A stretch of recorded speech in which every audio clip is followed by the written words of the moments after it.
This is also the latest coming in from India. India has issued emergency numbers for its nationals in Iran amid widening conflict in the region. The numbers are +98 91 28 109 115. I'll read that again. +98 91 281 09115. And the other number is +98 91 281 09109.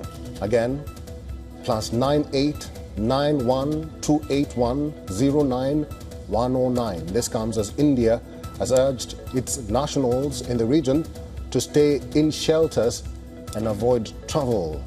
You have the numbers on your screen. Let's talk to our assistant editor for Foreign Affairs, Sidhan Sibol, who's now joining us on the line. Sidhan, tell us about India's stand on Iran-Israel war and advisories issued by India to its citizens. Well, essentially, we know that India's focus is on safety and security of its nationals, and there are roughly around 3,000 to 4,000 Indian nationals in Iran and around 30,000 Indians in Israel. So India will be naturally worried about the situation getting out of hand. And it's just not about Israel and Iran, it's also about the wider West Asian region where India has a huge diaspora. Millions of Indians live in West Asian region, and they see West Asia as their home.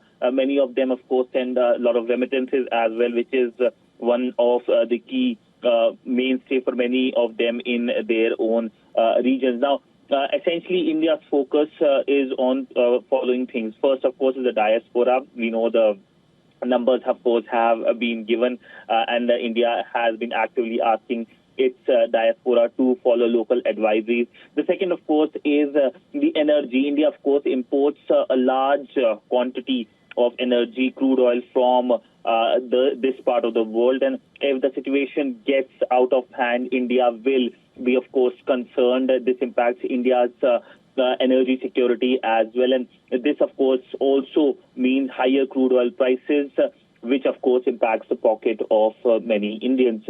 In fact, every Indian. And third, of course, is connectivity. Key projects like the India, Middle East and Europe Economic Corridor is something that will be impacted as well. And the Chabahar port will also be impacted as well. So India's focus will be that there should be a de-escalation. The third, of course, the maritime, the disruption, the trade route, that, of course, impacts the entire corridor in terms of the movement of trade. The shipping cost increases, the routes, of course, increase because many will be using the African route through the Cape of Good Hope. So that also impacts the insurance prices as well. So there are multiple aspects in many ways. If there is an escalation, yesterday we saw the Indian External Affairs Minister speaking to the Foreign Minister of Iran and Israel. The Indian Prime Minister got a call from the Israeli Prime Minister Benjamin Netanyahu.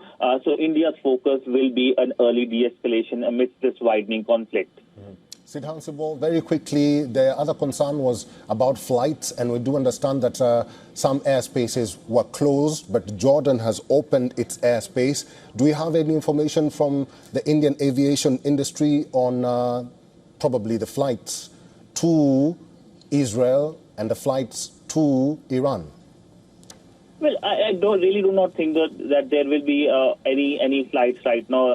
I know that the entire airspace is closed from Iran to Israel, and there's practically no movement of flights. And we know that there are strikes which are still going on. There are reports of sirens, of course, buzzing in Israel as well.